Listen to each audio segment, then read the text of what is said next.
Oh, shoot. You guys really came through. So 2 whoop salute to all my builders, commenters, and all the lurkers. I just needed a little bit of info to get these creative juices flowing, so keep your ears peeled for something coming. This was not a paid advertisement for the Cali Brick Clique, but I want to say again, we really appreciate your support. Holly, I watched the video. We all watched the video. Oh, I sat down and I was like talking for like 30 minutes and then I looked down and it stopped recording. I was like, damn, I have to restart. And I was like, this is going to be long. Welcome back to Cali Brick Clique. Is Holly in the right place? Oh, shoot. I feel like I'm... there we go. Yeah. Okay, I can start over really quick, but welcome back to Cali Brick Clique. If you have never met us before, we are SHYtimeisMytime, Ninja with the Bricks, and I'm Claire, the plastic architect, and we are hyper organized and hyper prepared for all of our podcast episodes. You can actually find previous podcast episodes on other podcast platforms, but let's talk about our special guest, Holly from HollyOnFilm, formerly known as Powder Minifig Pals, formerly known as a Lego ambassador. And it's wonderful to have you here. And am I the first like triple threat? Because like, as far as I'm aware, I think I might be. I've won 3 times. Damn it! I thought it was gonna be like somewhat kind of special. Or lady. That's true. Yeah, there's like 8 of us, so it doesn't count. But, like, there's at least 10 now. Yeah, it's true. There's 11. So there's like some hot stuff to discuss. Like obviously, the dramatic exit from LAN, but more importantly, the price increases on Lego, some leaks that have happened, this Justin Just Too Good's incorrect comparison of this new $100 castle to last year's Frozen castle. Chance and I were, when we saw that video, we were like, what? He was like, it's just like last year's, and we're like, what? And so anyway, so that's like hot news that we've got going on today. How you doing, Shy? How you doing, Ninja? Holly, I'll take that over. Holly, how are you doing? I'm doing fantastic. I mean, I feel like this last week has been just like chaos. Like every day it felt like something was dropping, something was leaking, something was like coming out, and I'm just like, yo, can we like slow down here? And then like yesterday it was like my 2-year like channel revival. I hate saying like channel anniversary because I'm like, technically it's not. The channel's like 11 years old, but like but it's like 2 years since I restarted it, so I'm like, I'm just gonna say revival anniversary. Yeah, rebirth type of thing, which was like, it was a lot of fun. I had a like fantastic time. It was just like, it's always the worst timing because I'm like, of course I started it because like I had new sets, which now means for every single year it's smack bang in the middle of like the biggest release of the year, and I'm just like, yeah, while everyone else is like release day. So that's always fun. But yeah, it's been a week. So much has like come out. It's crazy, but I'm having fun, and I'm already like stressing over what clothes to bring to Brikx Chicago. I think I'm going to plan out all of my outfits, which is something I can't imagine many people will be doing for this convention. But no, I'm like, no. Definitely when you think of Lego convention, you think of outfit planning. It's just like Coachella for Lego fans. Exactly. But I think more importantly, I want to touch on that. You're like, there's so many sets being released. We got like 3 new sets here in the US. Well, like we got 5. You guys, it was sad. Yeah, we got Transform. We haven't gotten a single Harry Potter thing. We got like Transformers. I mean, maybe we got a keychain or something like that. What else did we get? We got some city stuff. I mean, Starry Night technically, but then that was like VIP before. That was a few days prior. It wasn't even, so like, I don't know. It wasn't that exciting. So we still have like 2.5 weeks until we can like get our hands on like the majority of the June 1st releases. So that's kind of what we're waiting on. But it's okay. It's only like we're going to be in the middle of Brick World Chicago or something for us. So exactly. Everyone's going to have spent too much at the convention. Then when like the 19th rolls around and Harry Potter's out, it's like, sorry. Yeah, I don't got space. I don't have budget left. I bought too many retired Star Wars sets. Like, we're good. So, exactly. It's like, it's insane. I've been like, that talk has been like kind of spreading around everywhere. Like, as far as like, why is the US always push for August instead of June? And I just want to throw it out there that I think it's because of seasonal shopping. Yeah, that's what I'm pretty sure it is as well. And like the way that the whole sales thing work, because like, at least for us in Australia, like our end of financial year is like June 30. So like usually like things will go on sale like throughout the month of June. But like even before then, there's like school, especially with toys, school holidays, like we have like school holidays in April around Easter for 2 weeks, and Yeah. every single retailer puts like 20% off Lego. So it's like things are always going out the door. Exactly. Things retire here early as well. So like we have tons of shelf space. So like I think that's why we get most of the stuff. But also like one thing that I found interesting this year is that there was tons of stuff that said like, oh, coming out August 1st. Like, yeah, it's not coming out. And then like I show up and like I'm looking online and all of this stuff is there. So I was like, okay, I'm going to the Lego store. I walk in, like pretty much every Harry Potter set, but I think like Dumbledore's office, and there was another one, I can't remember what it was, like wasn't on shelves. Then they had the N1, which wasn't supposed to be there either. They had Groot, who I've got here, so I should show him up. He's very cute. He was there again. It wasn't supposed to be there. We didn't have the armory though. Like I saw a lot of the city stuff, creator stuff, and like Ninjago and all of that. Like everything else was there. They also had like quite a few of the Ferraris had sold by the time I got there, and like one of the employees was like sat at a table like building it because apparently they got their shipment super late. So instead of like sitting in the back room, they were like, "Oh, here, like put yourself in front of a table," and like I guess people could go up and see it being built. And like, man, that box is huge. I was like scared, but I couldn't see any Optimus Primes when I went in the store, so I reckon that like sold very quickly. But I used to do that a lot, like because I didn't want to build it myself. When I used to work at the Lego store, I made customers build it. Hopefully that employee was good with Technic, or those kids were.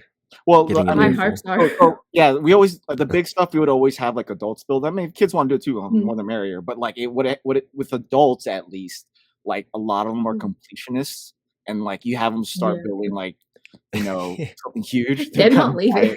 Yeah, they're not going to leave. They're going to buy it. This is my project. They're going to buy it and That's build it at true. home. So I had a lot of skills just because I didn't make, but I influenced customers to build. Did you have That's to cut them off genius. though? Like, hey, that's enough. No. Let someone else build. It saves. Okay, so like as a manager, it saves me money because I'm not wasting an employee building a set. Like they're helping out customers, they're doing other tasks, while a customer is technically building it for me. So, and then they end up buying it. Great conversion, smart. Came in to look at Lego, got put to work. I mean, that was me last year. It's like the delivery showed up so late that I was like, right, I'm refused to go home. Like I drove too far to be here. So I was just like, I'll just chill at the shopping center all day. And then like by the time like the actual deliveries came in, I pulled out my car keys and I started like opening all the boxes to like hand them to people that I'd like spoken to and knew what they wanted. I was like, oh, you want Everyone Is Awesome? Here you go. Oh, you want that Marvel set? Here you go. And they were just like, thank you so much. Like, stop. And I was like, no, like I've been here for long enough. Like I might as well help you. I'm trying to find my stuff like as we go. Like it was really fun. But I loved seeing like the Ferrari being built because I was like, I'm not gonna buy this. I don't care about Technic, but like they were like showing me like all of like the new molds and like the piston joints, and I was like, this is like really sick. Like having a great time here. Like I came here for Groot and like I'm getting a tour of a Ferrari. Like fantastic. Now I don't buy it. The jazz band that got leaked or that showed up. That was so funny. I was laughing so much when I saw that because I was just like, that is wild. It's the second time now as well. At like, Target. It was at Target. Yeah. Like last year there was Speed Champions that showed up like 2 months before and everyone's like, what? And then it's like Target's not even supposed to get this for August. And it's kind of wild. It didn't even really get leaked at all. And I think it looks great. I'm really excited about it. It looks better than I thought it was going to be, certainly. Sans has no interest in it, and I do. But I've always been excited about it. That was like one of the mocks that I like bookmarked when I first started, looking at Lego on Instagram like a few years ago. And so like that was something that I always loved. So I'm really excited about that. There's like a little to you. Huh? This means something to you. A little bit, but I also like the style. Like I love brick built figures that are really like elegant like that. And like I think there's it's kind of like the same way that like figures are drawn for like fashion and stuff. They're like really elongated and like I really like that. I mean, to be fair, I also really like the Legoland like brick built figures. Those aren't necessarily as long and lean, but they're really cool. And then like anytime like some incredibly like organic and rhythmic like forms are formed out of Lego, like botanicals and things like that, I get really I don't know, it's like it's a new aesthetic and it's really nice. It's a new play on the eye and I think it's amazing. But I don't think it's for everybody, but it's interesting that if it's going to be at Target first, or like what is? I don't understand. I think it was like, because like from my understanding, it's like Lego gets them and it's like exclusive, I think, for like 2 or 3 months, and then these retailers get it, which I think is what is most interesting about this leak, because it's like, well, firstly, like Lego sending stuff out early, like that usually happens, and of course, like retailers are going to put it out early. Like look at like Costco with Boba Fett's Palace earlier in the year, like that happens. But I'm just like, how did Target get this shipment in the first place if it's not supposed to be until like October? Yeah, I'm also glad so far. How it did leak. I'm like, I would rather. I don't know, like, Holly. It's really good thing you were kicked out of LAN because they clearly have control over leagues. And, you know, right? Yeah, like non-revealed sets showing up in a store. That's fine. You that's were clearly the problem. You were the problem. See, that's the funny thing worry. is like after like getting kicked out, like there have been a lot of like leaks recently. Like I feel like there wasn't any for a while, and then all of a sudden it's like, oh yeah, Optimus Prime, Starry Night, Jazz Quartet set, and I'm just like, yo, what's happening here? They're gonna cover all these leaks on LegoCon. I know, so right? Woo-hoo. Guys, look at this reveal. It totally didn't show up in our catalog. Enjoy. Yeah. Like imagine if they come out and are like, here's the advent calendars, here's the Technic Wave, wow, big reveal. It's like, so that wasn't a catalog. Your catalog. Like what are we doing? I hope it's better than last year. I think it will. I think if they're gonna reveal the new theme, which we're all guessing is Avatar, and if they show like a set, or even if they show some kind of promotional image, I think that's going to be leaps and bounds better than last year. The new theme isn't it like they're hyping it they're definitely hyping it better than they are last year. They're like trying to jump on with revealing all these things that are like that you guys should be caring about. So I don't know. I hope it doesn't get leaked. Like for one, I just hope it doesn't get leaked. They said it's a new theme, so new theme. They're going to do. And like surely being Avatar as well, it's like that would be like Nintendo, I guess, levels of wraps. Like you would try and keep it, I guess, on the hush. I also wonder if they're gonna like take it to like Pandora at Animal Kingdom and like do what they do sometimes and like bring it. You're thinking too much. Like, no, that's too exciting. No, that's high expectations. Okay, so some realistic new themes that it could be is like they could be just recategorizing Creator Explorer into icons. Like that could be a very logo is awful. If they do that though as the reveal, I'm gonna be pissed. Well, so that's like what the 18+ wall is to Lego employees. It's the icon wall. And so they've been calling that for a while as a categorization. And so if they come out with that as like the new thing, that would be really disappointing. Other things that I could think of is like the new city set or like the new city sets that have the digital component to them. That could be the new theme that they announce. That's exactly what if it's like a retro line, since you're jumping on board with 2 sets coming out in August. Classic. I mean, that could be interesting. No, you guys are thinking. I would love if they could like.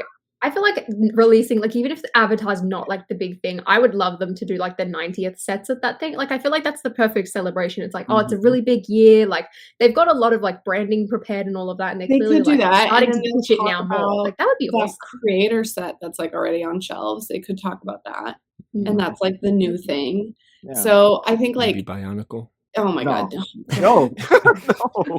So like that's like they focus on like that 90-year creator set. Oh, yeah, I think expectations should be that it's like the city theme that's got like a digital component. That's really what I think it is. That's like what we should think it is, and then if it's Avatar, and then be surprised. Yeah, and then just be like pleasantly surprised because it's most likely gonna be that.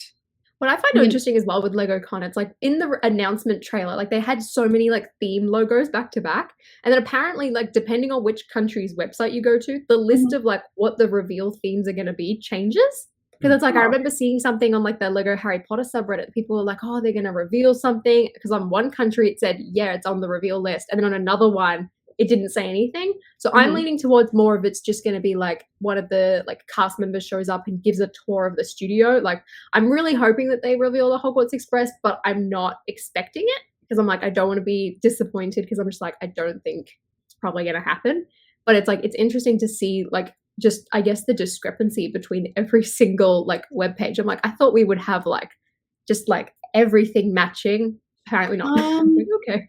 So I don't know what to expect anymore. I don't think it makes sense though to have everything matching because like different demographics like have different like sales data that comes from it. You know what I mean? And so in like different, I think it's like that makes sense to me from like a just like marketing perspective. Like it's clearly it was like probably an intentional thing to have them all be different, because it's obviously easier to just do one thing and have it all be the same. I'm just like, I don't know, that's obviously total conjecture, but anyway, that's LegoCon. And I know it's not as fun of a topic, but we should transition, and hopefully this is the last time that you chat about it. Wait, hold on. Before we get into her. Okay, fine. Yeah, I was going to say, what about the Lego price rise? Yeah, I thought those were. Oh, you want to talk about that? Claire, that was a fantastic segue. We don't like it, okay? We know you don't care, but it's not that I don't care. That's making it seem like, okay, that makes it seem like I have no concept of money. So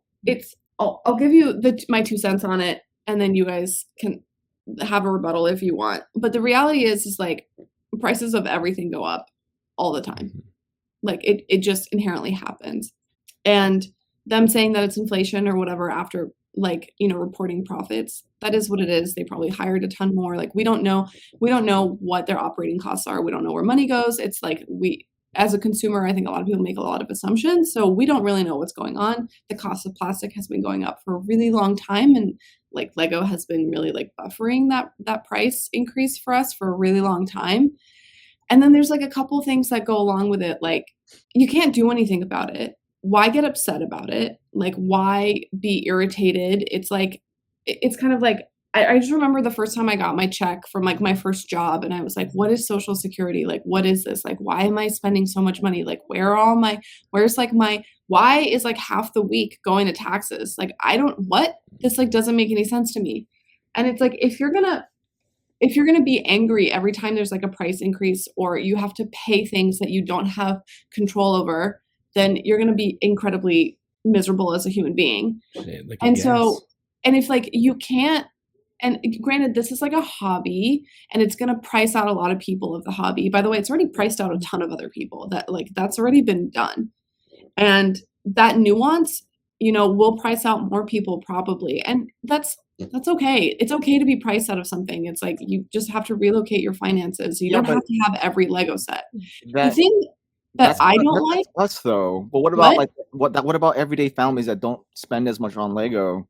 Like you're pricing like low income families from buying a Look, I wasn't a low income family. I'll be honest. We weren't a low income family, and we didn't buy Lego because it was expensive. Like we just didn't I didn't have Lego as a child, and we were not low income. It was an expensive hobby that my parents chose not to allocate our funds that way. They're like, this doesn't make sense as a toy. So I'm a little bit biased towards that. Like I got to buy Lego as an adult. Like that's it. Yeah, and but the mission is not for you though. The mission of what their goal is for the kids. Sort of, but it's like, I mean, like, you can have 2 Lego sets. That's fine. Like, why do you That's need what I found Lego? really interesting about like the whole pricing thing was like the way that to me, it's like, I understand it's like they said mostly like with the kids stuff, like, it's still expensive as is, but it's like, they didn't really want to touch that. And it's like all of the price increases are on like 25%. So that's what I find like insane. That's what to me. I was going to say. That's like my last point. I don't think those sets should be like incurring the cost. It should be like the larger scale sets, like, and which it sounds like they are going to be going up, but that should be like what's like taking like the hit, if you really think about it. Or like, I don't know, don't release a set like every other week. And there you go. There you go. Exactly. And I think that's the major problem that they've got, is that it's like it's all right to increase the prices, but don't release as much stuff as you are, because there are tons of people that want tons of things. I mean, I think the biggest impact that this is going to have is on like people's spending habits, and like some of the costs, like especially on the older sets, completely justified, like the Millennium Falcon, the Disney Castle, like these have been out for years, like those ones make sense. But like I've heard that like the Globe's going up. I'm like, that was released like 2-3 months ago, so like that one like weird. Sort of like confuses me. I'm like, if it came out within the last like couple of months, like 6 months or so, like why is that, I guess, I just think like, it's weird as well. I just think it's weird that they're doing price jumps for this stuff rather than like retiring the sets that like were at a previous price point and then re-releasing new ones. There was ways that they could do it from like a better rollout perspective that like wouldn't, like it would inherently happen. We just like wouldn't realize it unless we were a bit more observant. And like we've kind of like felt that increase. I just feel like there's like they're definitely not doing it in the right way. But like honestly, and then okay, here's the other thing. You can't say that you're a capitalist and then like not be okay with this. And I'm not saying everybody says they're a capitalist, but like it is like the definition of like a free market, right? It's like this. And then people will be like, no, that they monopolize it. No, I mean, no, they don't monopolize the market. They don't, that's not a monopoly, but the difference is that like, it's a product, there's demand. And the truth is if there isn't demand for it, they'll probably drop their prices, or they'll start making less sets, or what they're doing is like preemptive from years ago when they started doing so many new molds and so many new colors, and they like stretched themselves too thin. And so maybe now they're like, oh, we're seeing ourselves like go in that direction. Maybe we should like buffer and give ourselves like a little bit of I don't know, money to make. What might, like, I don't care if they go up, honestly, I'll still probably buy it. Like, that's just me. It's gonna make everything go up as far as like bricks on Bricklink, customs, where I fault myself, everything's gonna get more expensive. But I've already expected that. We've started to see it with City. We saw when right now we're seeing like selective sets getting on sale or getting more expensive. Now we know Ninjago's gonna go up. Like, everything's gonna go up. That's just hands down. It is what it is. I mean, our whole way of life is going that way. What I'm concerned about is that it's gonna price out more people than it is, and then they're gonna start taking a hit from it. And then they're gonna start, after that, they're gonna start killing something else, like whether that be like another purge of their employees. Yeah. Like, I don't know though. I think like the average consumer buys the majority of their Lego at Walmart or Target, which has a 20 or 30% discount regardless. And so people will see the sticker of the 20% off thinking they're getting a better price because it's on sale. And I think that'll be what's moving. Yeah. I think if Walmart and if the big box stores like Amazon and all that stuff, if they actually get a hit from this, then that'll be reflective of it. But I don't think that's what's happening. And then I think more people will wait for like more sales. Like I think there's going to be a lot less people buying things on release day. Like already this year, I'm like, all right, well, when Star Wars comes out in August, like I might just buy like 1 or 2 sets, and then all the stuff that I still want, like I'll just wait for 20% off because like I don't need it instantly, but also it's like I don't. Yeah, it's like I think the people who are like really into it, like I think people's attitudes will change, and I think a lot of adults, and maybe this is why as well they're pushing it again towards like the bigger sets, because there's a lot of adults that are coming in now that are like new to the hobby, so they don't really know like I guess how the prices worked like a couple of years ago, so they're not like as familiar.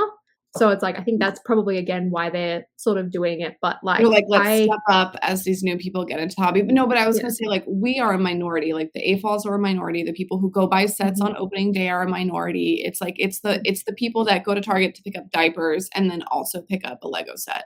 Like that's, I don't know. I feel like that's going to detour those kind of people. I think it definitely could. I don't know. It might, but also is it like, who are those people? Isn't it just like a parent who doesn't know the difference between one set or the other and just sees the price tag? Yeah, I mean, it could push them towards other toys though. That's what I wonder. Know. Like, when Ezra picks up a toy that's like, he picks up a Lego set that's $60, and I'm like, hey, you want this Jurassic World dinosaur? It's a third of the cost. Yeah, see, I do the same thing. Well, your son likes one of the most expensive themes. Of course. But I'm just saying a lot of to get him into the licensed themes because they'll hold up their value. That's a big brain move. No, but I do that. Like, I love it when Ezra buys a Lego, but ultimately, I'm selfish and want the Lego budget to be with just me. So I'm gonna convince my kids to not buy. Gotta get stuff that I want. Exactly. I don't know. It's not. I win if they buy Lego. It's not great. Like, I'm not happy about it, but like, I'm not gonna like.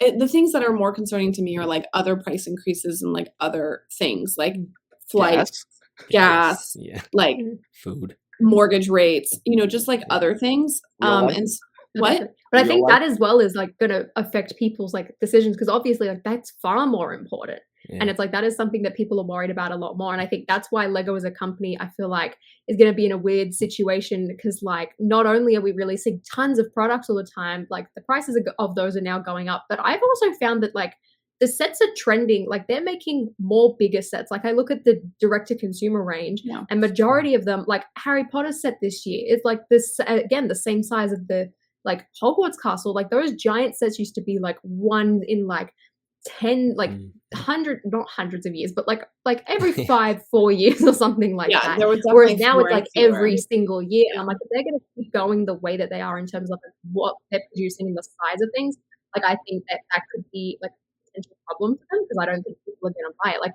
firstly, people have a finite amount of space. Like, unless you're crazy like us and buy storage units and give it to people and fill up basement and attics and things like that. Like, you don't have space for all these giant sets all the time, and like the cost. No, but people are buying them. Like, I don't think they would be making them if people weren't buying them. Like, well, people are definitely buying them, but like, I wonder if like that will continue in the future, like with the prices going up the way they are. Like, I think that they should definitely, I guess, like scale down or cut down, or at least like if you're going to release so many things, like make some smaller ones. Like I look at ideas, I think this is like the best example of that theme. Like years ago, like a lot of the idea sets would be like kind of small, like they would be pretty good. And then these days it's like, all right, we've got the piano, we've got like another giant set, we got the blacksmith shop, like everything's like a huge, there's nothing below 100. Yeah, and it's like that the designer program especially reflects this, because it's like people clearly want these sets, but then it's like you're getting a giant model every time. It's like people, like, I guess if you like are really interested in everything, like people can't keep up. And I think it's really going to affect people, I guess, like how much they're buying, like your spending habits. Like I've found myself like leaning more towards like some retired sets or retired minifigures these days, because I'm like, well, the price of them, like it doesn't seem as ridiculous now, just judging by the price of something that's new.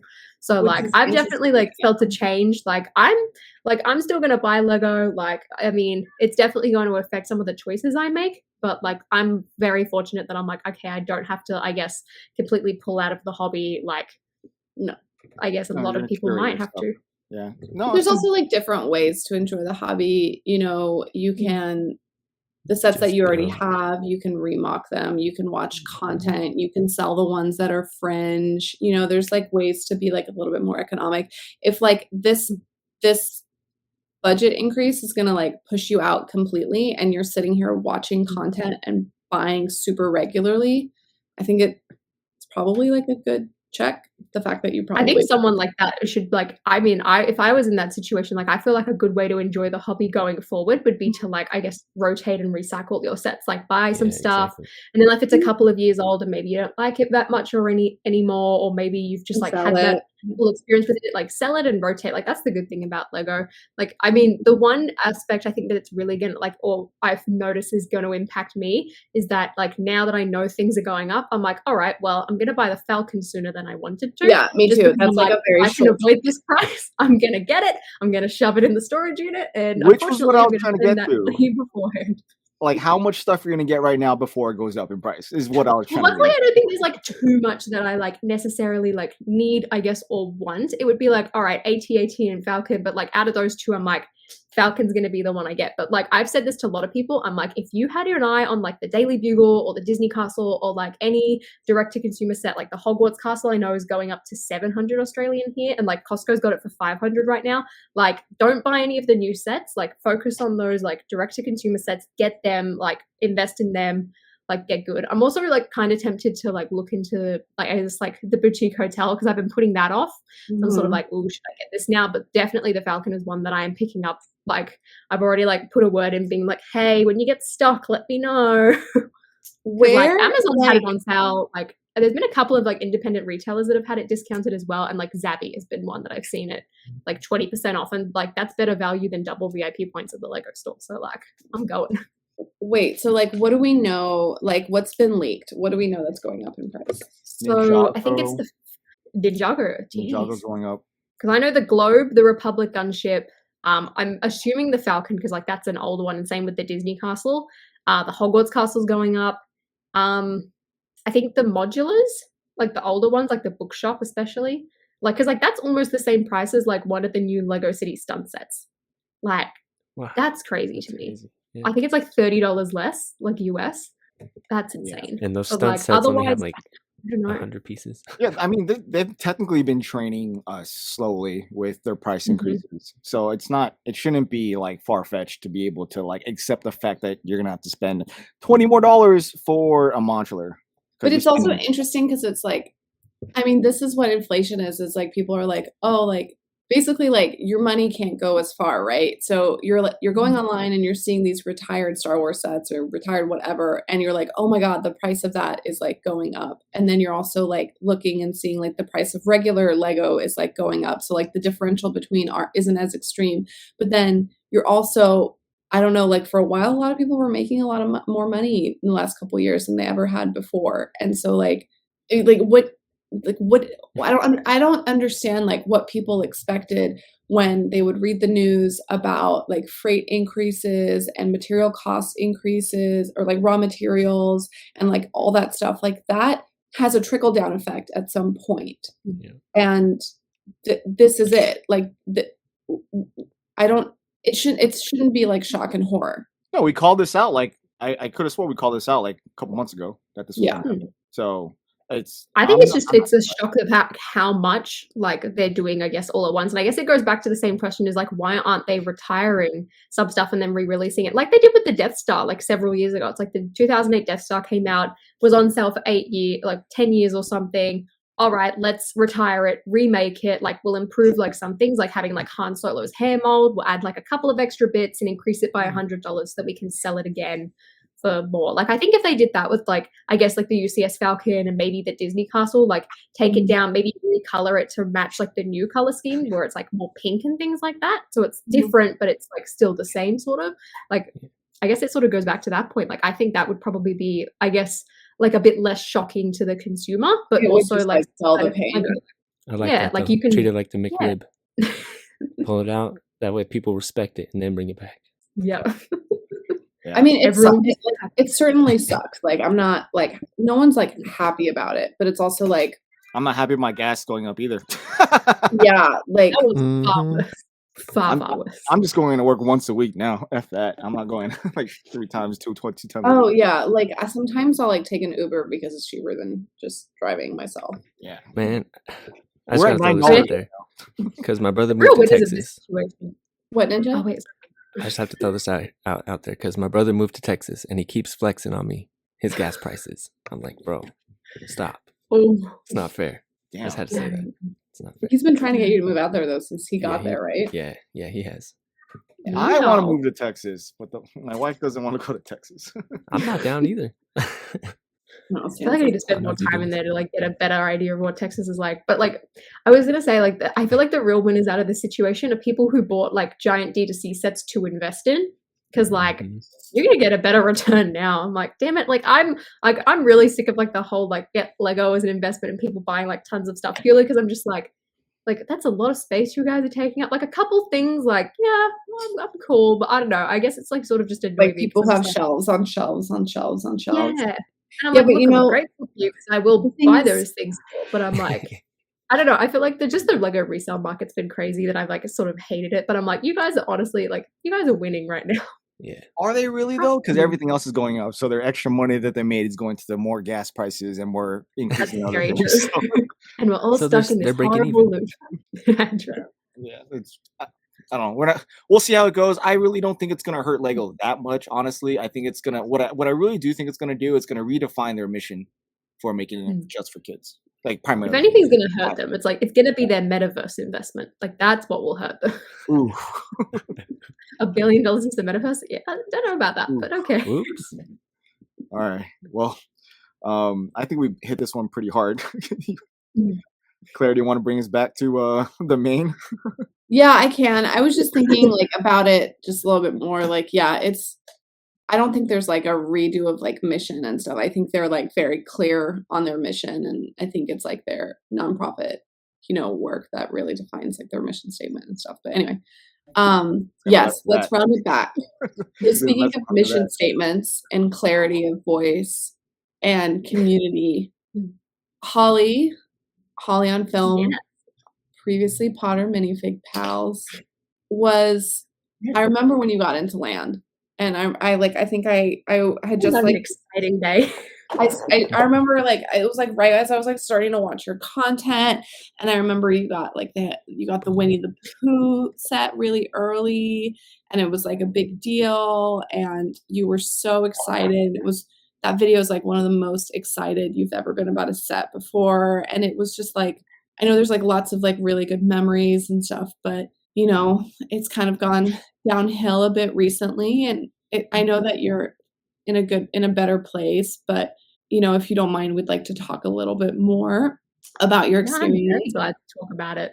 Well, I mean, like, I don't know how many more people are going to ask you to talk about it. I feel like it's going to be a thing for like a hot second, right? And so, I mean, I'm definitely going to never do another video on it. Like, even like the one I uploaded like this morning for me, like I was just like, kind of don't want to do this. Like, but like, I also want people to know that I did hear back from them, because I think that's really important. Like, people would ask me sort of questions, but I'm like definitely not going to like touch on it on like, I guess, a video, like, or things like that. Like, I mean, I imagine that I'll probably like answer a couple of things on stream and then of course like talk about it here. But like for the most part, I'm like, yeah, people know now, so it's all good. But yeah, it's like one of the things that I did, and like I think is most important, like from like the video that I posted, is that like you said, it's like it was like I feel like it was very different from like when I joined, because like when I joined, it's like, I mean, firstly, the people in it were very different. Also, like, I can definitely, like, I'm pretty sure, like, anyone who was, like, aware of, like, who joined the program at the same time as me, like, it was very much a, like, all right, like, we want to branch out. We want to get different types of people in, because, like, almost everyone was a female, which, like, I don't think is a bad thing, but, like, you could definitely tell that they were trying to, I guess, like, change things up. And like back then you could like still talk, like if an image of a minifigure leaked, like you could talk about that, and just like the rule was just don't show any photos. And I think like everything was like a bit more relaxed, like it felt a bit more, I guess, community driven than it was now. And it's like I feel like most of the changes really started to happen, I guess, like March of last year. It's like the first year in the program, like there was a couple of bad things that happened, but most of it was just, I guess, from like other ambassadors who had been in the program for longer, and I guess like didn't like a young creator coming in. It's like, okay, like back then my profile picture was a minifigure, and someone was like, how is this allowed? And then like having minifig in the name, someone was like, isn't that breaking trademark? And like they had to come in and be like, if that was a problem, like we wouldn't have let her in, like we would have, I guess, communicated that. So I had a few like odd experiences like early on, but it was nothing like too major. I feel like it was like really lugs, or was that just like other creators that were in there and that weren't happy to see you? From memory, I think it was a couple of lugs, but I'm not entirely sure. And it's like, there were just like some odd people. I'm just like I thought to myself, like when reading this, I was like, if it was a problem, like that's Lego's problem to deal with. Like they wouldn't, like I said, like they wouldn't have let me in. Like it's all good sort of thing. I guess it's people just wondering, like, okay, well, like how is this allowed when I'm not allowed to put like a minifigure on a t-shirt sort of thing for like my lug, I guess, for an event. But yeah, for like the first year, it was pretty good. And also back then, I feel like Lego had a bit more of a control and like was aware of like when they were going to like put like review embargoes up. Like Winnie the Pooh, like you said, when I got that, like that was a whole month early. So like, I guess like I feel like these days, like there's been a lot more people, I guess, complaining, saying like, oh, why is everything being left until the last minute sort of thing. Like February was like a really interesting case this year, because it was like Costco got the Boba Fett's palace, and like all of the embargo dates were like 3 days before, and I'm like, what is this? Like it's a bit odd. Like some people like had some strange reactions, but I was just like, look, there's nothing I can do about it. I'm gonna actively like try and find these sets, and my Lego store had them on sale like 2 days or a day before like I was allowed to post the ones I got. So I like ran and bought like one. I was like, cool, I'll like post this about this instead. So it's like there's been some weird things, but definitely I think last March is like when things like really changed, and I think they got a lot stricter and like more worried about leaks and like confidentiality things, which like I always sort of like questioned, because I was like, well, like there's a lot of retailer cases as well, but like I mean, it's something I'm never going to understand, and they never really like communicated.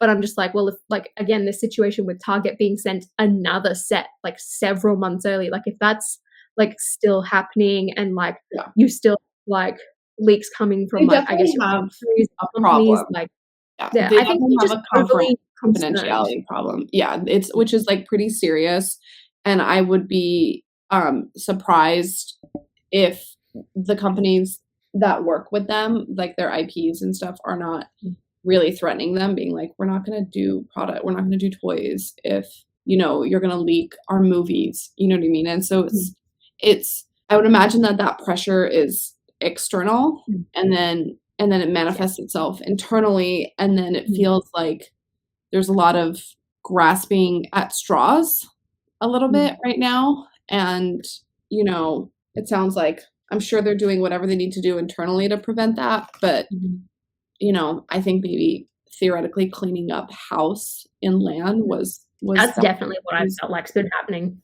Yeah, because I think they've had all of that external pressure, and I guess like now they're like a bit overly paranoid in some cases, because like I feel like a lot of it, like if they planned to like reveal things earlier, I think a lot of that, like theoretically from like an external point of view with their IP partners, would probably, I guess, like relax a little bit, because if the set's being revealed and like you've done your presentation, you've posted it to IGN saying, hey, look at this new product sort of thing, like you've had that big reveal, like there's not, like I think once it's revealed, like it sort of takes a bit of the pressure off. Like if a set shows up early in stores, like of course it's not good, because like you want your, I guess, like street dates and things like that, but people have seen it, like you're not ruining the reveal, you're not like ruining, I guess, like the plan, but also from the designer's perspective, you're not, I guess, like ruining their moment seeing, I guess, the big set reveal. So it's like, that's what I've sort of felt like. And I think like sort of like reflecting on everything, I think a lot of, I guess, they're like worries and like issues from both like an ambassador's perspective of like what like you are and aren't allowed to do would all be like a lot easier, because like they just don't communicate with people. And I think part of that is because, again, like they're worried about like saying something, like they're such a secretive company, like it's very, very odd to me. But like I think a lot of it would be easier if they did, I guess, just like have like a written agreement down, rather than sort of like, okay, here's access to it, here are some guidelines, and then like constantly adding and changing guidelines, like the lack of formality is a little it's misaligned, because there's a lot of companies that are just as secretive. Like Apple is notorious for being like that. There's a lot of companies that are like that.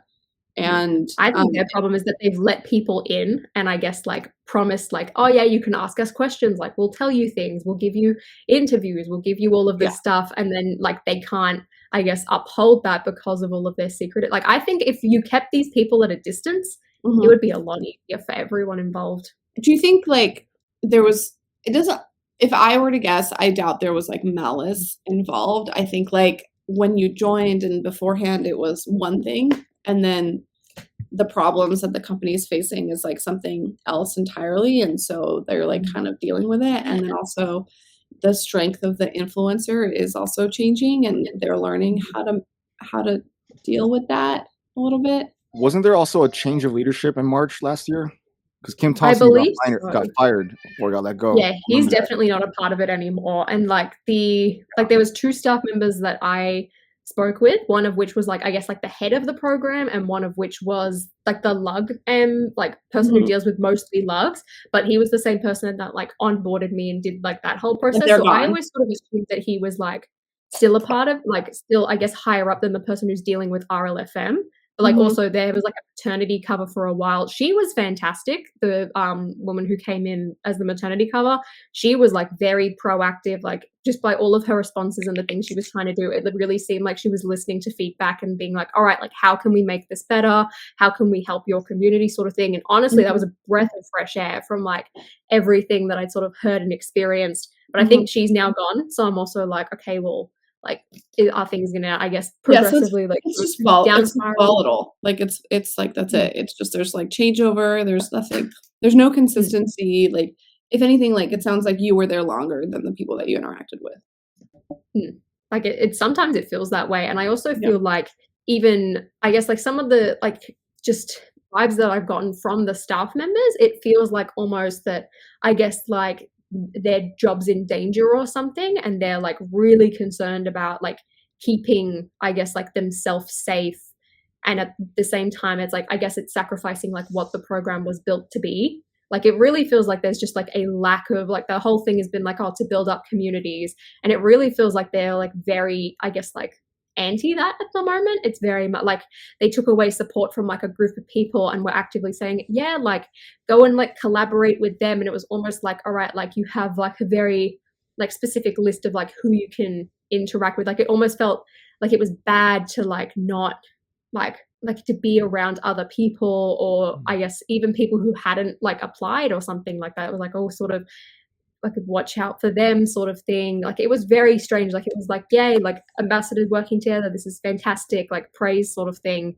but like also they seemed like very cautious to that. Like they were trying to like actively encourage like people working together. Like even when like you write like a report on a set, like it would have a spot for like, is this collaborative with another community? But it makes me feel like community, when they said that, doesn't actually mean like the grander like scale of things. Like if I was to say like, oh, Cali Brick Clique, like it almost feels like it's like that's something that they don't. No, like, it's just, it means like another LAN community. Yeah, like it felt very much like I guess like they're trying to make it like a cliquey thing. Like it was just a weird environment overall. Like it was like, oh yeah, like share stuff with your community, like ask us questions, like share things, and then I think it's the like thing that really saying, oh, this is a safe space, a confidential space, and I'm just like, so am I not allowed to share like the thing, like the answers to my questions? Like if you're another ambassador, like fair enough, but as like if you're a staff member and you're saying, yeah, like we're here to help you and guide you and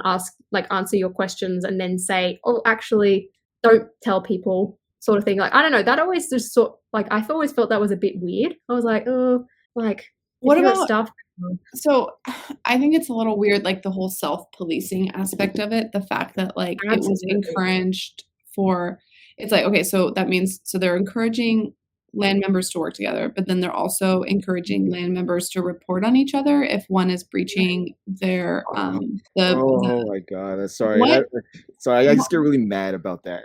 What kind of environment is that creating? Like that's exactly, like that's what I like always found like super odd. Like when I joined, like just reading through some of the stuff that you hear, like people would constantly, I guess, like turn on each other. Like I remember there was one case or something, like often like everyone's got like would have like the shared target of like X leak account on YouTube, or like German blog website, or this Instagram or sort of thing, and everyone would be like, yeah, shut them down sort of thing, and like constantly like reporting every thing. I have a question for you though. Is that because of the encouragement from like the management, or is it simply because of the competition of the fact that a lot of, at least the YouTube LAN community, their growth, most of it is based on getting sets earlier and the like, you know, being dependent on like search terms and things like that. So it's not, people are finding themselves inherently competing against one another as to who gets a video up faster and who gets the click up faster, which is like very, to be totally transparent, that's like very low hanging fruit in terms of like growth. It's like that is what leaks are, that is what news is, and then that is why like people pay exorbitant amounts to get like, you know, the set early, because you want that initial click. So I definitely like looking back, I definitely think that happens, and I think it's purely caused by like the attitude that the management is like passing on to you. Because I sort of like reflect back into like especially my early days, where I definitely talk about leaks and I guess news a lot more than I do now, because I'm just like can't be bothered. Like I've realized to myself that I'm like, oh no, like this is very low effort content, so much so that I've embraced that and do it from bed now instead of getting up, because I'm like, it's low effort content. I'm not going to pretend to put effort in. So it's like the management would make it seem like, oh, it's the worst thing ever, like if this photo is being shared, if like this happens, like a set, I guess, like shows up in store early, and like you would have to provide a receipt, like you have to provide proof of purchase, you have to give a store name, even if it's like a set on a shelf and you can clearly see like Duplo in the background. Like they would make a big deal out of that sort of thing and like really villainize it. And I think from that, people are like, oh yeah, like it's a really attitude. Yeah, and from now, do you think there was also like an element of like kind of this like juvenile, like, well, we're in this cool club, and if we're not allowed to do that, then these other people are not allowed to do that. And there was like, you know what I mean? Stemmed from the Star Wars leaks last year, like because they completely changed it around. They were like, all right, well now, like you're not allowed to talk about like even just like a description that gets posted. You're not allowed to talk about a photo or anything like that. And I thought it very like it. Instantly after that happened, there was one case which I can think of. It was like Shang-Chi sets came out and they were like on set shelves, and there were so many people, and like I can like think of like their names like instantly, like as like posting it as I like say this story, that would just like go off and say how come they can do it. Like, we're not allowed to discuss descriptions even, and they're allowed to post photos. It's like Lego has said before in like a confidentiality meeting, like these people posting, like they're Lego fans. Like, we don't want to strike them. We don't get into legal trouble. Like, we're not going to do anything because like they're fans of Lego. Like, we don't want to upset our customers basically. So which was Holly, like, I'm really going to interrupt you. LAN sounds like a group of absolute idiots. I'm talking about mostly the people that are in it. And I know I have friends that are in it, and you were in it, and it's like, it seems insulting, but I mean, at least the people that are like, I'm not saying everybody is, but at least the people that are like on this forum bitching and moaning after like applying to be in a marketing program for a company that has parameters set to them that change. Like, no shit, that's going to happen. Like, I don't understand. I definitely think if you're a news channel or like you're really like trying to focus on like what's new, like you shouldn't be in this program. It's too restrictive for like what that content is. No, if and you don't I want to definitely be like told even when I what was to in it, I was do, like, I'm being like I feel like it gets in your head, and then like I guess it's like they're sort of like, it felt like almost in a way like they're controlling like the way you feel. And it's like I look back at some of the things that like I would be like annoyed about, like people posting leaks, and I look back now and I'm like, like, why are you so upset? Like, don't like, right, because you like probably got caught up in like the hype of it and stuff like that. You know, it's totally natural, it's totally human. But I think it's like it seems like some toxic fostering of like just absolute total lack of perspective. And I think like what's really weird about it is that like you've signed up to like be a representative of a brand. Like, if you don't want to be told what to do or how to like conduct yourself, you just shouldn't be part of it. And I think like maybe it was like too free and too willy-nilly for a while, and then people are like, oh, we can like sell sets via this, so we're gonna put parameters. Oh shit, like Disney's like up our butts because like X, Y, and Z is going on, you know, like someone's leaking this and that. And they're like, oh, okay, well, we have the least amount of control over these ding-dongs on the internet across the world, so maybe like let's like try to like crack down on those, but like we don't want to put any money into social media management, so we're not going to hire anybody that's qualified. So it just seems like it's just a fucking mess. Sorry.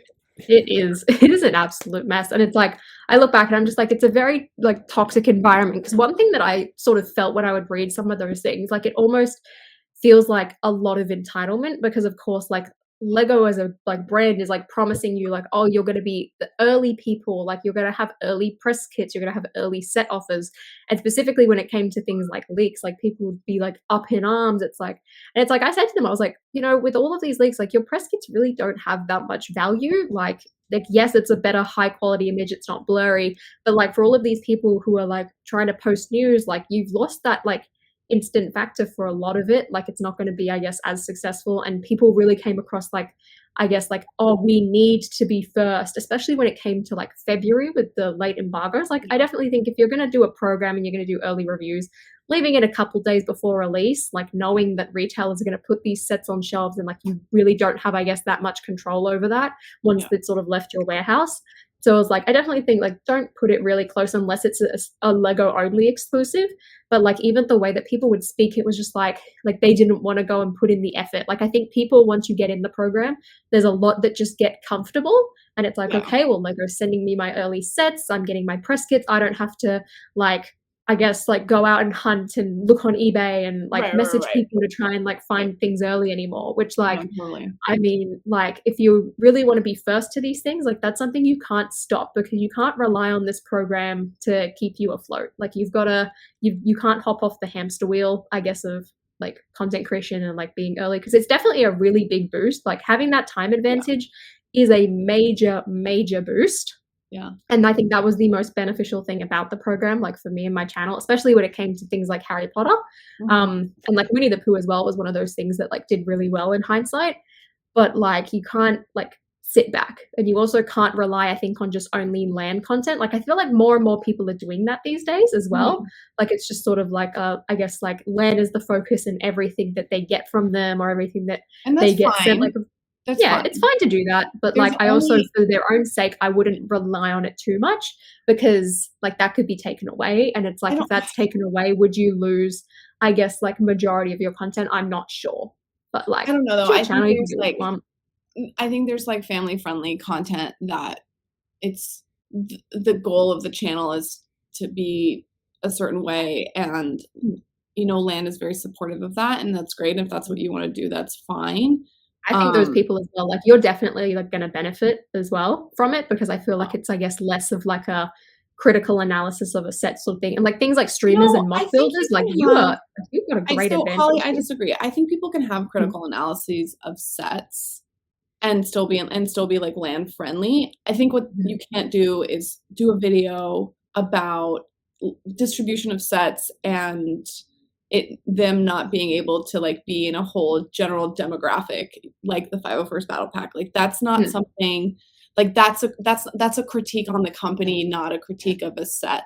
And I think like I think critiquing sets, like I know a lot of people, I guess, as like an audience member, are like, oh, I don't trust like if they're telling me the truth on a set. I disagree with that. Like I think everyone's being honest here, but it's like, I think like what you said, it's like as soon as you sort of step into like talking about, I guess, Lego as a culture and a hobby and a company as a whole, like that's when they sort of get iffy. And I think they definitely, like, they didn't explicitly say that to me, but that's the feeling that I've gotten. And it's like I've said to them, I'm like, yeah, I've been open and vocal about like how like I've had bad experiences in this program, and when things sort of like aren't going very well, and I guess just like problems with them as a company. And I don't think atypical.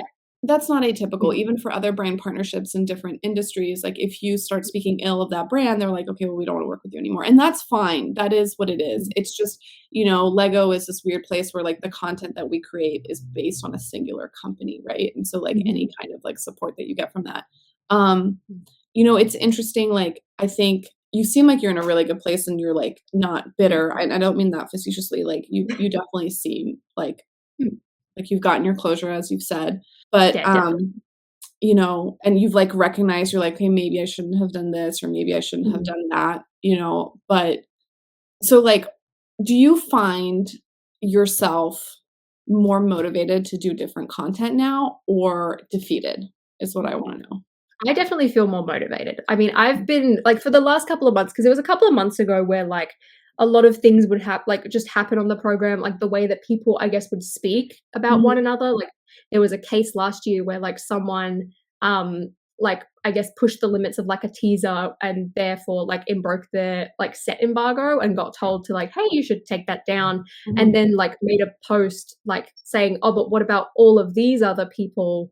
Like, is that, I guess, not breaking things? And I sort of like looked at that, I was like if that's like how people are going to treat each other on the forums, like I was like, I'm going to pull away. And like from that moment on, like I didn't reply as much. I wasn't as active because I was just like, I'm not going to engage in something if people are constantly putting other creators down all the time just to make themselves look good. Like, I don't want to be a part of that. And then like just with the way that things were running as well, I was just like, I even said like on a gaming stream, I was like sat down, it was just a chatting one. And I was like, I've been thinking about leaving. Like, I guess I was sort of just like living for like the hope that things would change. And it looks like things, I mean, I guess in terms of like what my concerns were with like, okay, well, are people going to be getting sent themes that matter to them?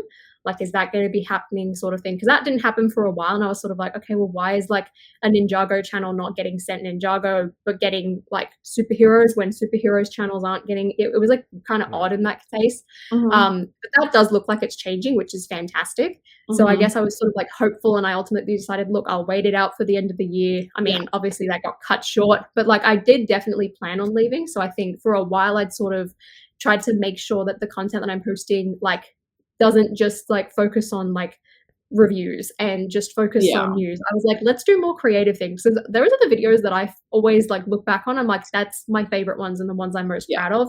Like my favorite video right now is my Clone Army one, because I was just like, all right, it's a commentary on like just like how people build their clone armies on a base plate. Like it's sort of like jokes about the Lego Star Wars community and just collecting as a whole, while also saying, yeah, I've fallen trapped into this, like here's mine, that sort of thing. It's like, I love that video so much. And it's like, that has nothing to do with like reviewing a set. So it's like, now that I'm out, like I definitely don't feel defeated in any way. I'm just like, okay, well, like the only thing it's going to affect is like, all right, I'm probably going to have to like, I guess if I really want to get like the next Harry Potter wave early, like I'm going to have to either fly to like the US or UK and buy them and things like that early, or I'm going to have to like import them, which like I've considered only for Harry Potter. I wouldn't do it for every single set, because like at the end of the day, I don't want to just be a reviews channel, which like for other people who do, that definitely makes sense. And I think you're definitely going to see a return on investment. But it's like, I also want like, I guess in a way it's like, you know how like people like will look up a Jang review, like it doesn't matter how old the set is, it's like if you want like a, I guess, in-depth review, you're going to go to him, like the same way that like if you're a Star Wars fan, like a lot of people will wait until M&R posts it. So it's like I hope that, I guess, I can be that person for Harry Potter, like that is a personal goal for mine. But like I'm also like I'm still gonna make sure I get things as like soon as possible, and probably just do a lot other stuff as well. Like I have been loving modding my sets and just like adjusting things. I've always loved, I guess, like trying to like improve or fix upon things. I feel bad saying like fix things, but like it makes for a catchy title and like people are going to click on it. Don't actually mean it. The designers are doing great work, but like, yeah, it's definitely been a lot more motivating, and like leaving that environment and just like the way that people would interact and like talk about other people, I was like, I'm glad that I'm gone. Like I've felt so much better after leaving, and like I'm very excited for, I guess, like what's to come. Like I feel very inspired and just like hyped up, but also I get to enjoy release days, I feel like, a lot more now, because like beforehand, like I'm very selective with just the themes I buy. Like I sort of stick to my 3 themes and we alternate depending on what's good. So it's like I can now show up on August 1st to buy Star Wars sets. I'm like, yeah, super hyped, let's go. Because like May the 1st this year, like that was my first May the 4th like release day thing. And like, of course, it was a bit chaotic because like I was at Disney Springs and not like, I guess, like my home stores. But like it was so much fun just seeing like everyone like really hyped and like buying things. It's so much fun. I went to my first one like the year before, and I'm not even a Star Wars fan. I mean, like kind of, I'm more so now, but still I like loved it, and it's so much fun. And for sure you get to like enjoy things again. There's definitely like, I don't know, but I'm sorry that it happened the way that it did.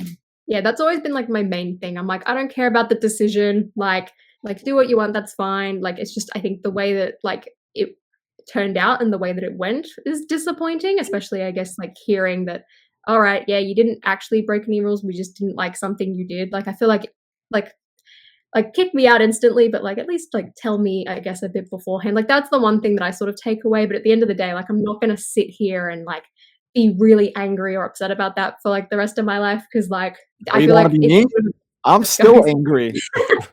I mean, I think there's always going to be part of me that's like, oh yeah, like the way you like go about things, because like it also feels like there's been like I'm all good for like, yeah, enforce your rules, but it also feels like they're being a bit selective about that sometimes. They've always been that way. Because like instantly, like the day after I posted my first video, like Optimus Prime leaked, and I was like, oh, but like one of these has leaked a set before. They should be on probation. Like they shouldn't have been sent stuff. Like they would still be under that, I guess, that period. And then it's like I heard that like one of the ambassadors who did leak it is on probation. So I'm sort of like, but like why didn't that happen the first time? I guess just like sort of like it honestly feels like they want to have like a really tight knit group, but don't want to just like send everyone away who's currently in it to get there. So it's very much like, okay, if you do like something, like, yeah, we'll get rid of you so we can get to that. Like if they just want to have like 8 people who they think are really trustworthy, like I personally feel like it's better just to do that.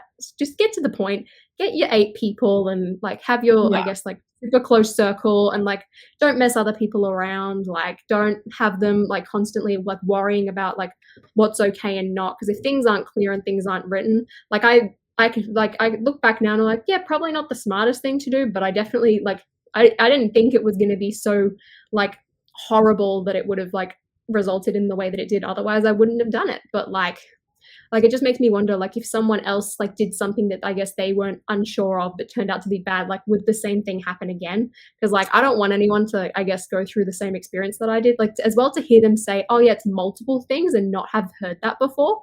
I'm just like you're gonna like communicate with me, like tell me if I do something wrong. Like I want to be aware so that I'm can make sure I don't do it again in the future, sort of thing. And that's as well why I'm really glad that I did find out, so that I can be like, all right, like awesome, like note taken, thank you for sort of letting me know, like, but also just to tell other people, hey, this is something that happened, like don't be like me, sort of thing, and like move on.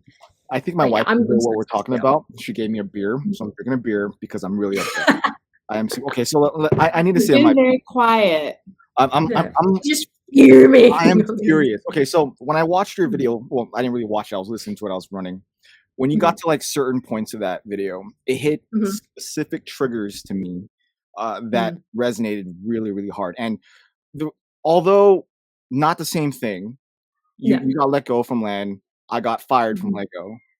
Yes, it hurts for any ambassador to get let go, but I was hurt financially for that out of nowhere. And at the same time, this was like during when Luna was literally 1 or 2 weeks before she was born. So like, but not only that, same aspect, like they turned me, but I got no answer to why. It's bullshit answers, and I was pissed. Yeah.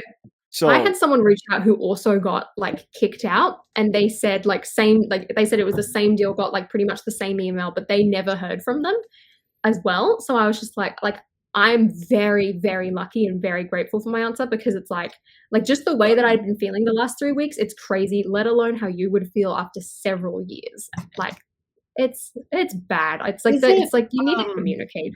What is it when I think isn't California an at-will state, Shy? Yeah, it's at will. So they can fire for any reason as long as they give you a reason. And the reason they gave me was for decision making without being clear. And the 2 evidences that they told me that was to back that up was for allowing 2 of my employees to go home for the holidays because they live very far away, but there's also 20 other people that can cover those shifts and they live right next door.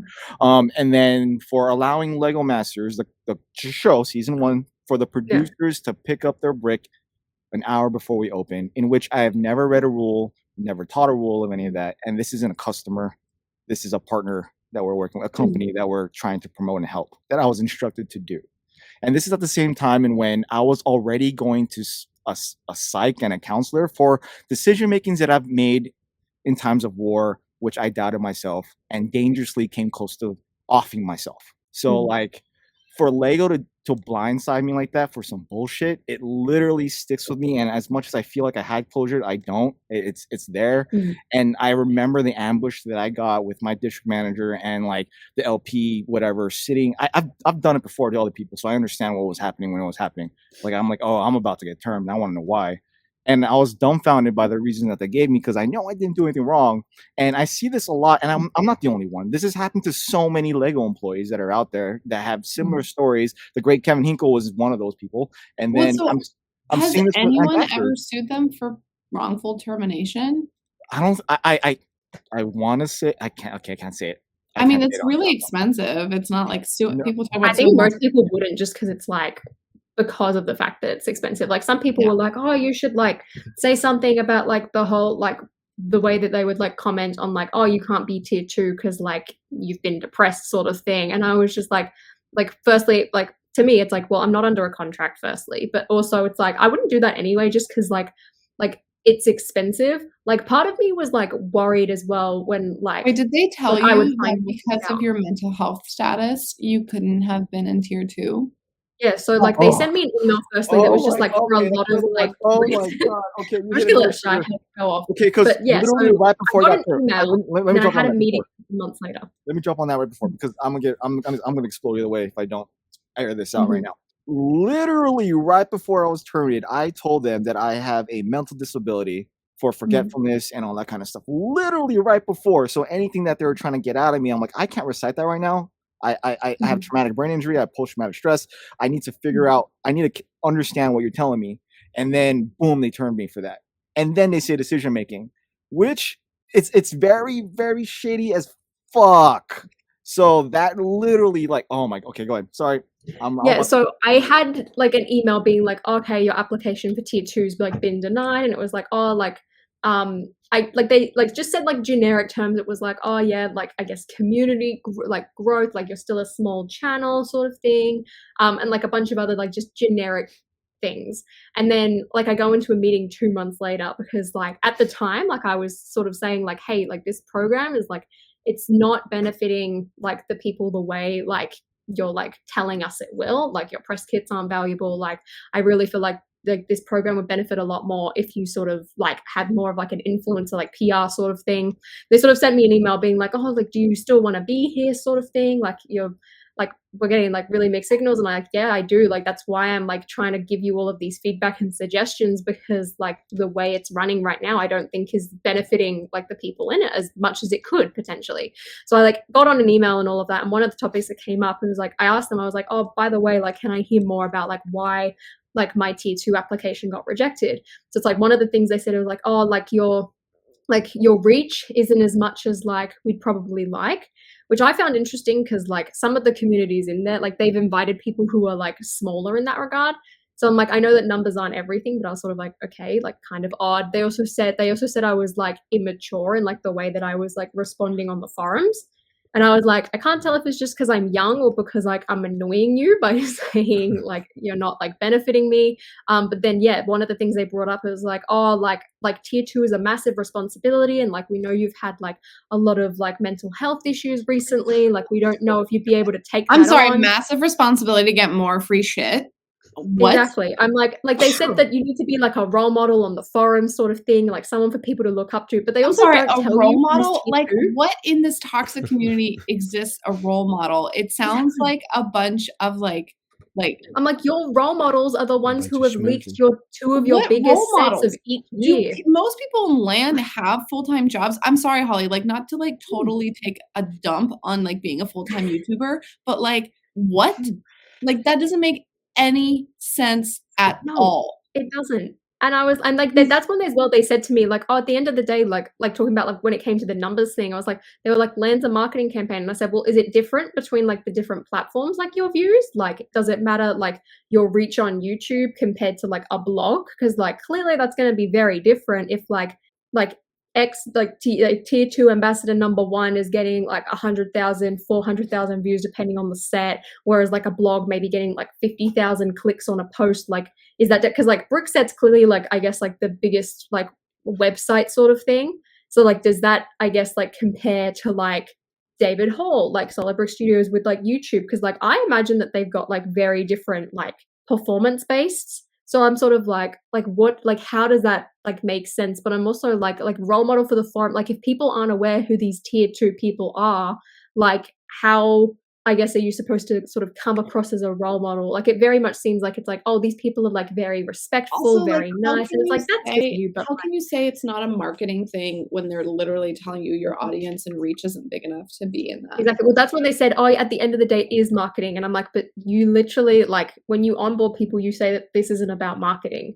So I'm like, I've understood for a very long time, like, no, this is a marketing thing. But it was very like, it's very interesting for them to hear them say, oh no, it's not. Actually, yeah, it is. Well, because it's probably like it's like against their brand values to be like, oh yeah, this is like a marketing thing for some reason or another. You know what I mean? It's like it's as though they need to like lie to themselves and people around that they're like a corporation. Like there's nothing wrong in marketing your product. What do you think LegoCon is? Like I don't understand. Exactly. There's like literally nothing. There's nothing wrong in that, and no one's gonna blame you. It's not some like weird capital. Like there's nothing. What? That doesn't make any sense. And then like it's so strange as well because it's like there's someone who I know is like tier 2 who like I think they like teased or like talked about something that hadn't been revealed yet, just in like I guess very generic terms, and that IP partner got really angry and threatened to pull their entire theme. And LAN had to like go up and like they got on a meeting with this like partner and was like, no, like this ambassador is fine. Like we're not going to kick them out because apparently the IP partner was like trying to like say get rid of them or we're pulling. And they were like, no, like we trust this person sort of thing. And apparently like, they got blacklisted from ever getting sent that theme again. I mean, that's interesting to know that like that whole thing happened and then they got like upgraded. So I'm sounds like whatever IP that was is watching more. Or Lego, I don't know if it was a YouTube creator or whatever it was, is like consuming more content than the they were very secretive.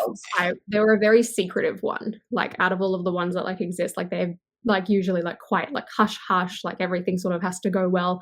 But it was like again, it was like interesting hearing that story, being like, okay, well, like I've heard it from 3 different people as well. Like this happened, so I'm like, okay, well, this definitely isn't like someone making things up just to like shame someone else. But like it's interesting hearing that. And like hearing that, oh yeah, like we're gonna go defend you. Like this person had like broken like a couple of like the rules or like really pushed the limits several times before. Yet like so LAN would go and defend them, but as they should though, as they should. Like if they let somebody into their program, then they that means they would theoretically like believe in that person and they should defend them. I think that's the right thing. That's why it sort of like came down to like my situation and I was like, okay, but like you said you like you feel like you can't defend me. So like, are you gonna, I guess like it honestly felt like it was like I was posting, hey, look, I'm on holiday, like everywhere. Like it feels like they're not watching what like the people they like having their programmer doing. And I said to them as well, like, I don't know if like this should be something that you guys do or if you like get another employee, but I feel like someone should be watching like ambassadors content and just aware of like the general community, because like everything that they were telling me, I was like, this I did that was Kevin Hinkle, and he hold on, Holly, do you think that do you think the fact that you're like telling these people how you think they should be doing their job is that's never going to sit well? Like no one's ever going to be able to swallow that pill. No one's ever. No, I definitely think it like annoys them, because I'm just like that's it, to be totally frank, like that's unfortunately not how people can hear and intake information. You know, like people, you can't, as someone who is inherently a very direct person, it gets you into more trouble than not. And so you can't, there's like, maybe this is what they were talking about when it came to like immaturity or something. It was like, I definitely think it was like, that's how I think a way to deliver information. And this is like a bigger conversation that you can talk about how like people need to like have things packaged for them. And that's like a courtesy that we've ingrained in our society, and different cultures have it in different ways. And different things are considered rude in different places. And so whoever's listening to it might think it's rude and immature, and some other person could find it refreshing and direct. And usually it's hard because you're in a forum and you don't know these people and you don't have like an established decorum with them. So it's hard. It's like it's like you have to be so politically correct, so socially correct, so to their standards. But I think it's like there is like a generic standard that you can do that's very positive. Okay, fine. Apply what you're about to say to my situation. When I applied to LAN, showing that I have a different community than anybody on that LAN like forum. I have the military community, like actual vets. Yeah, a lot of other people watch my stuff, but like a lot of veterans end up flocking to my stuff eventually. Like they find out all that kind of stuff. I know they don't support your community. They don't support my community. But I threw in their face, tactfully, of course. I didn't actually throw it in their face. About how much stuff that I use Lego to support the actual veteran community. It doesn't matter, Shy. You have a small channel and you don't have the reach. So to go, and I think that's the mistake is that they've let in a lot of small communities now, that it's like it's sort of like you sort of question. You're like, okay, but like what exactly is this? Like I think they're very lost in like what they want to be. And I think that's what's been causing them a lot of issues over the last year or so. The answer that they gave me was, we're not comfortable with the rate of your growth, when in fact I doubled my growth in less than a year. So it's like I don't, if you're going to look at it in that term, I'm like, okay, I just tell me. They're just giving you an answer. They don't support military. They don't support military communities. Like what, like, no. But that's it though. Like they want different. I showed them different. I show them a positive different. They don't want different. What are you talking about? No, it's a really interesting topic, because they came up with this like thing after a while. Because like firstly, like I definitely hasn't been the only people saying like things need to change sort of thing. And it's like I know that like someone came up with like a topic of conversation saying like, oh, this is like there's a lot of like I guess like bullying going on in the forum. So like the way that I guess they tried to counter that was doing this thing called like refocusing the LAN. So it's like every week, like there would be like a question, I guess, like about community. A lot of them like seemed very lug focused, but ones that really stuck out to me, and like this happened more than once as well, is that they brought up like, how do you ensure your community is like really diverse? And it's like, I don't think it was like specifically worded by that, but like that was the general consensus. And it happened twice. And a lot of people were responding being like if you have to force diversity, then like, I guess you're doing it wrong. Like the way it came across was very much like, oh, like we're trying to like really make sure that like we're bringing in different people and diverse, and people were like, well, that like it's like, okay, well, if you're just like, if you're being welcoming, like a lot of these people will come forward as long as you're not, I guess, like closing them out sort of thing. Like, and especially for like a lot of the, I guess the like RLFM, like influencer sort of communities, which they call like I think it's recognized Lego fan media, like that's what RLFM stands for anyone who doesn't know. So like a lot of the lugs were just like, oh, like we have people from like all ages, like people were talking about like, I guess like age diversity, like I guess like hobby diversity as well, like people who have been fans since kids, people who are new to it. But yeah, it's like the way that Lego worded things, like it seemed to talk about, I guess, like a lot about like race and gender, and like it felt very odd, and a lot of people as well in the replies were saying like, why, I guess, like, why are you like trying to sort of force it, sort of thing. And it's like, that's something I think people have said for a while. Yeah, like, but those communities are like underrepresented, and it's like they do deserve a space and a spot, and I think they have it now, and that's great, and even more people can get into it. That's awesome, and that's fine.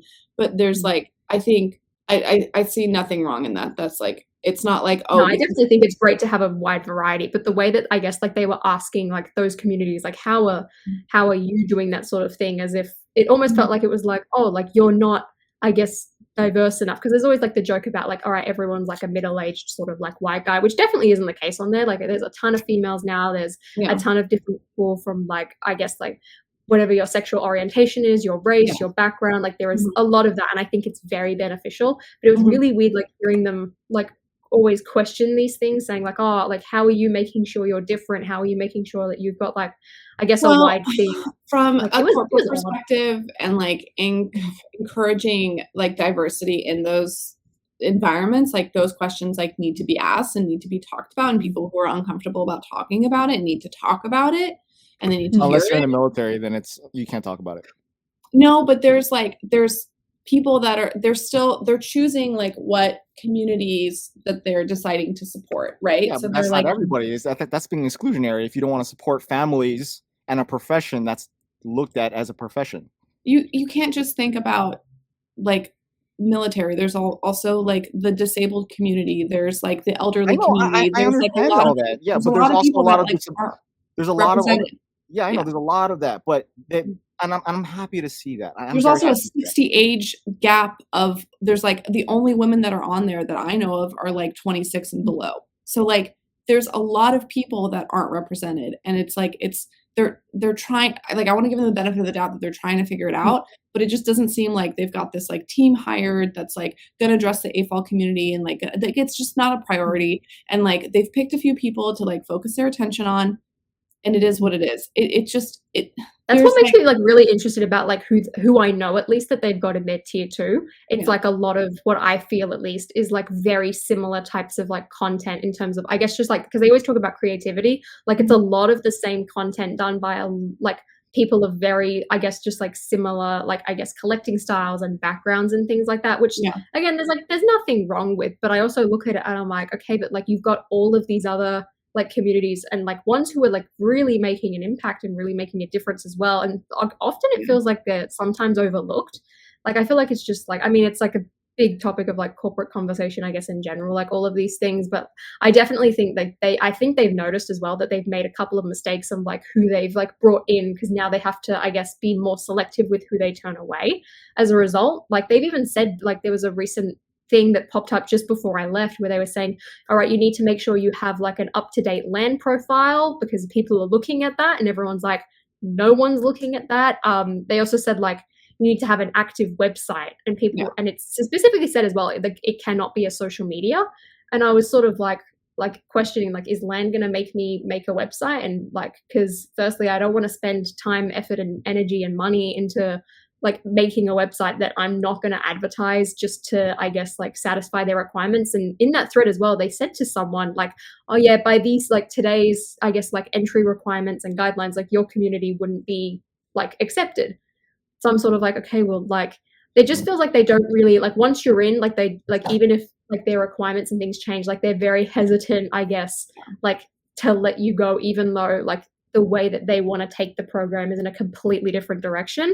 It's like, unless they sort of like, you have like ever so slightly of a reason, like you're going to be, I guess, like still here for the ride. I just think that like the fact they did this thing that's like well-intentioned where they're like, we want to support these like smaller communities. Right. But then like to execute something like that is so complicated, and so it's like an intention of inclusivity, but will inherently be exclusive. And I understand that like they really want to do that, but you know, it seems like a lot of people are really angry. It seems like the people that are happy about it are the ones that are in the program. It seems like it's like some kind of like, you know, badge of honor that people want in like a very weird dependent way. I get that there's like good from it and things like that, but if it's gonna, I think people crave clarity, or at least like a false sense of clarity, and it maybe like this doesn't exist, and maybe they just like need to scrap the whole thing and just do a proper marketing program, and it's based on statistic and views, and it is what it is. And you can be like, well, that's not fair because like people of like other minorities and people of other like smaller communities and, you know, might not have the same views as like, you know, like a cis male dude. But then like, you know, like I guess you can grow. It's like, depending on like what content you're making, like you could get to that point. Yeah, yes and no. But yeah, it depends. But like the reality like is that you can't appease everybody, and they're certainly not trying to, which I guess you got to go into that. They're just really trying to protect themselves at this point. One thing that I found very interesting, especially when you like talk about smaller communities, one of those like I guess like refocusing the LAN threads did talk about like, okay, well like how I guess like how do you like cope with the LAN? Like have you let it like I guess affect the way you run things? And there was one of those smaller communities that said like, oh, recognition, like people like constantly question like why I'm here. Even I question why I'm here, like when my community is so small compared to some others. So it was really interesting that like even like that community who is like benefiting and able to I guess still keep going with like their passion and this like side hobby for them, like is also experiencing negative effects and wondering why they're even there. Like I guess part of it comes down to I think a lot of people are sort of like, oh, why aren't I growing sort of thing, like if I'm having all of this assistance. I feel like it gets a little messy. Like I wonder if like Lego expected these communities and like groups to grow more than they have or something, and maybe they're sort of like, oh, I don't know now. But like I definitely think if you just admit to yourself that like this should be, or like this is a marketing program, and I guess approach it from that way, like I think it would be a lot better. Like don't bring people as close into the company. Like you're clearly very secretive, like doing that like I guess creates a lot of issues for both you and the people who you're bringing in. So it's like, I guess sort of like doing like what a lot of like makeup companies do and just making it like a press release thing. Because I don't personally think that like these ambassadors like need to be given press kits. Like when I was in the program, yeah, it's certainly awesome. And like, it was so cool to be able to see a set a couple of days early and just like look through the images.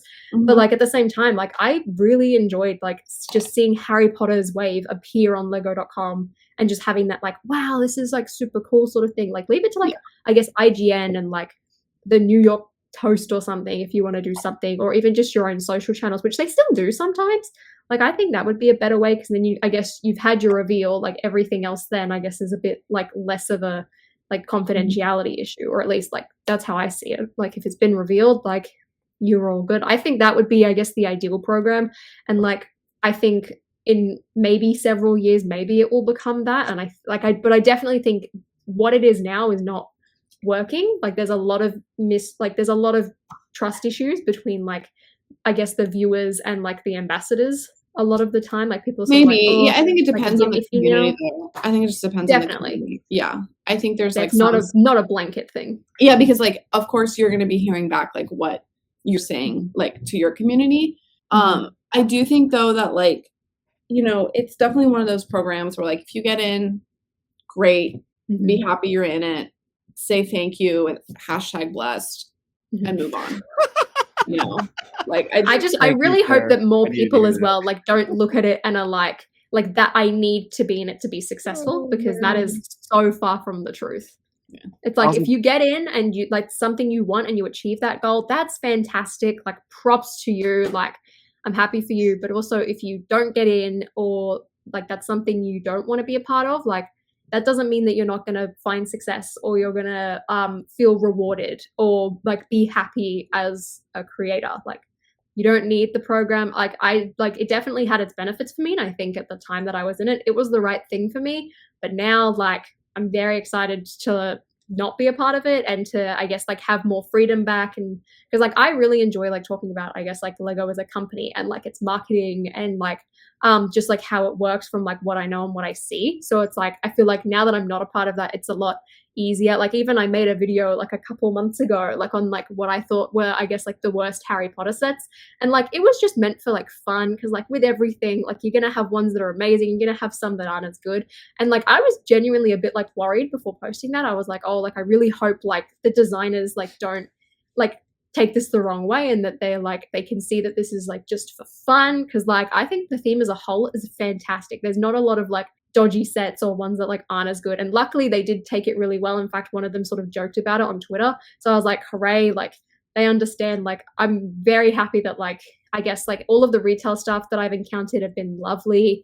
Like all of the third party stores as well, like I Bricks and minifig stuff, and I'm really excited again for Brick World Chicago just to see more of that. Like love those people, and the designers that I've had like the opportunity to, I guess, like interact with a bit on like Twitter or Instagram. Like I look at like George Gillett, the butthole tiger designer, like he took like that whole like butthole joke with like stride and was like, yeah, and like stuff like that. Like it's fantastic to see that those, like, firstly, like that they're interacting with the community, I think is a fantastic thing. And like I sort of like to think of them more like when I think of Lego as a company now, because I'm just like, I think that's a far better representation of like what it stands for than like the people who are running LAN. And like I'm just glad that like they all, I guess, like understand, are super like chill and just like really genuinely good people. Like I was like one day away from like being at the Harry Potter studio tour when the Harry Potter designers were there. I was annoyed because we were supposed to go on that day. I was like, damn it. Like, I just feel like they'd be really chill people to hang out with. And I'm like, I'm really glad that like that still exists. But like the community is definitely the best part of it. Like, while I've had bad experiences, like I'm not going to let that like deter me away from like the hobby and the community and like collecting in general. And like I hope that like other people can see that, yeah, okay, like my situation, it sucks. Other people have had bad situations, but like I'm happy. So like no one, I guess, needs to be like, I guess, annoyed or like angry for me, because like I'm angry, I'm for chill. You. I'm happy. I'm mad. I'll be mad for you. I'm gonna be mad for you forever. It's okay. I can't let this go. That's all right. I mean, look, I'm definitely, it's probably not going to be, it's going to be something that like annoys me like when I think back to it, but like I'm glad that I'm not in it. I feel like it's definitely better for me to just be independent. And honestly, I have been a bit jealous of like those who like have left or been kicked out, sort of like having that independence. And I think that as well has like, was one of the reasons why I was like, yeah, I kind of want to quit. I want to be like, I want to get that back. I've got it back now. Woohoo. Yay.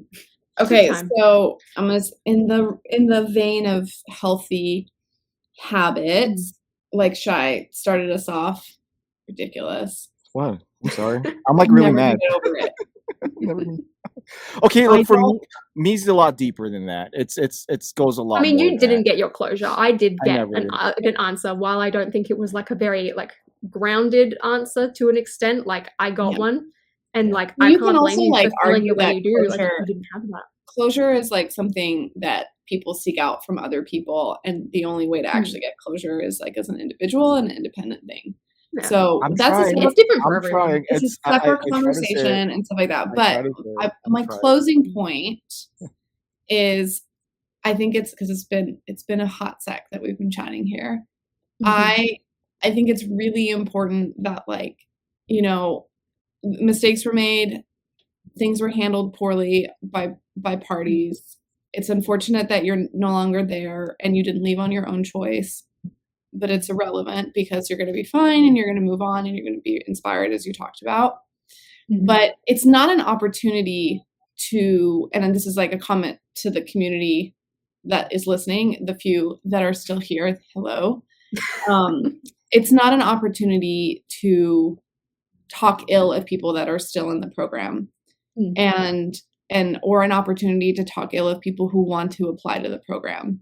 It is people's choice, and that should be respected. And the people that are in the program should still be respected for the content that they produce.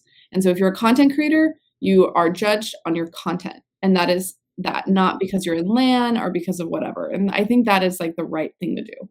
That is my personal opinion. You don't have to think it. But I think to other content creators as well, it's like, don't listen to like that 1%. Like if people feel like they can't trust you because you're in the program, like let them, like do what you want, do what makes you happy.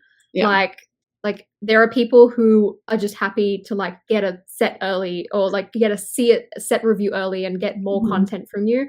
Like focus on them. Don't focus on the people, I guess, who are putting you down. Like in any, like with any brand that you collaborate with, like people are maybe like a bit iffy.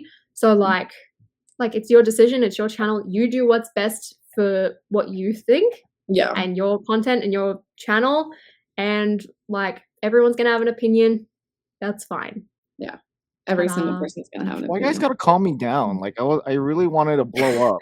Like, you wanted to I wanted to like let all the energy come out so that way I can sleep well tonight. And now I'm already calm. Go back and run some more. Lavender. I already ran twice. Well, today. go lift some weights. Go do some high intensity interval training. I'm already woohoo. Hop on the bike. Go to SoulCycle and cry it out, Shy. All right, fine. I'll just say this. If you are the rat that ratted out Holly, F you, you're a piece of shit. Oh my God. And then I'm just going to say that there are times and places to rat out somebody where it revolves around safety and something that's going to harm somebody. But for something like this, you're a piece of shit. I'll just say that. Oh, dear.